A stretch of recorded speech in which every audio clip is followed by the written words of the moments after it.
బాపట్ల జిల్లా చీరాల కోర్టు భవనాల సముదాయంలో దేశ అత్యున్నత సుప్రీంకోర్టు ఆదేశాల మేరకు న్యాయ విజ్ఞాన సదస్సు నిర్వహించారు. ఈ కార్యక్రమంలో సీనియర్ సివిల్ జడ్జి మండల న్యాయ సేవాధికార సంస్థ చైర్మన్ ఎం సుధా పాల్గొన్నారు. ఈ సందర్భంగా ఆమె మాట్లాడారు. ద్విచక్ర వాహన చోదకులు ప్రతి ఒక్కరూ శిరాస్త్రం ధరించి తమ ప్రాణాలు కాపాడుకోవాలని తెలిపారు. అంతేకాకుండా పోలీస్ శాఖ, రవాణా శాఖలు విధించే భారీ జరిమానాల నుంచి కాపాడుకోవచ్చని తెలిపారు.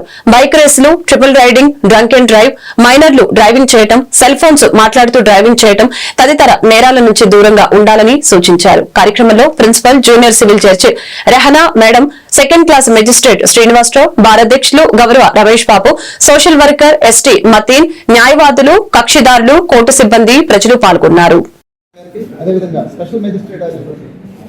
శ్రీనివాసరావు సార్కి, అదేవిధంగా చీరాల బార్ అసోసియేషన్ అధ్యక్షులైనటువంటి రమేష్ బాబు గారికి, అదేవిధంగా హాజరు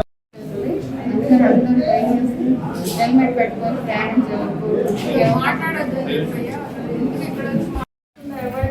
కాబట్టి హెల్మెట్ అనేది ప్రతి ఒక్కరు ధరించి మీరే కాదు మీకున్న చుట్టుపక్కల వాళ్ళకి కూడా ఇన్ఫార్మ్ చేసి సిబ్బంది అందరికీ పేరు పేరున ధన్యవాదాలు తెలియజేసుకుంటూ కార్యక్రమాన్ని హెల్మెట్ యొక్క ఇంపార్టెన్స్ ఏంటో చెప్పాలని చెప్పి మాకు ఆదేశాలు ఇవ్వడం జరిగింది. అదే ఇప్పుడు మనం చూస్తున్నాం, రోజు ఎన్ని యాక్సిడెంట్స్ మన కళ్ళ ముందే చూస్తూ ఉంటాము.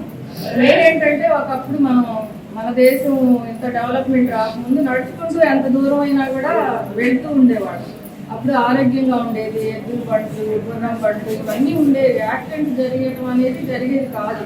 మంచిగా అందరు బైక్స్ కొనుక్కుంటున్నారు. ఎంత మేరకి అనవసరంగా పిల్లలకి, చిన్న పిల్లలకి, మైనార్కి తీరకుండా మేజర్ పిల్లలకి బైక్లు ఇవ్వటం, అదేవిధంగా లైసెన్స్ లేకుండా పిల్లలకి బైక్ కొనిపించి ఎంకరేజ్ చేయడం. వాళ్ళు ఏడుస్తారు, పర్లేదు, కానీ కాన్సిక్వెన్సెస్ ఏంటి, ఇలా వెళ్ళకూడదు రోడ్డు మీదకి లైసెన్స్ లేకుండా మైనర్ పిల్లలు.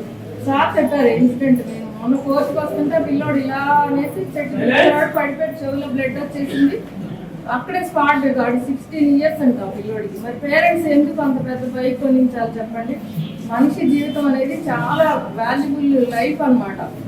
అలాంటి జీవితాన్ని మన చేతులారా మనం నాశనం చేసుకొని యాక్సిడెంట్స్ ఇలా చేయటం అనేది, అదే ఇప్పుడు హెల్మెట్ అంటే ఏంటంటే ఇప్పుడు శరీరంలో సార్ మేడమ్స్ వాళ్ళు చెప్పినట్టు ఏ భాగంలో కొంచెం రీప్లేస్మెంట్ అయినా డిజేబుల్ అవుతారు. అది కూడా ఫాలో చేయకపోతే ఏం చేస్తారు? హెల్మెట్ ఉంటే కొంతవరకు సేఫ్టీ అనమాట. తలకి పెద్ద గాయమైనా కూడా సేఫ్గా కొంతవరకు బయటపడవచ్చు. At the same time road మీద వెళ్తుంటే అందరూ ఇట్లా రెండు చేతులు సెల్తో ఇలా మాట్లాడుకుంటూ వెళ్తున్నారు. స్పీడ్ ఒకటి, బాగా డ్రింక్ చేస్తాం. నెక్స్ట్ ఇంకోటి ఏంటంటే డ్రింక్ చేసి ఇప్పుడు చట్టాలు అనేవి చాలా మారినాయండి, చాలా కఠినతరం చేయబడి కొత్త చట్టాలు.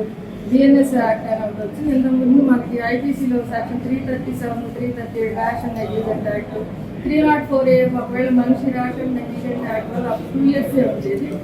ఇప్పుడు కఠిన 106 ఆఫ్ బిఎన్ఎస్ యాక్ట్ ప్రకారం ఒక ర్యాష్ అండ్ నెగ్లిజెంట్గా ఒకరికి చనిపోవడానికి మనం కారణం అయితే 5 సంవత్సరాల వరకు పనిష్మెంట్ ఉంది. At the same time 106 Clause 2 ప్రకారం మనం ఒక యాక్సిడెంట్ చేసి అక్కడ నియరెస్ట్ పోలీస్ స్టేషన్ కానీ మ్యాజిస్ట్రేట్ వారికి కానీ ఇన్ఫార్మ్ చేయకుండా అక్కడ నుంచి ఎస్కేప్ అయితే 10 years అండి. 10 years విత్ ఫైన్ అనమాట. తెలుసుకోండి. ఇట్లా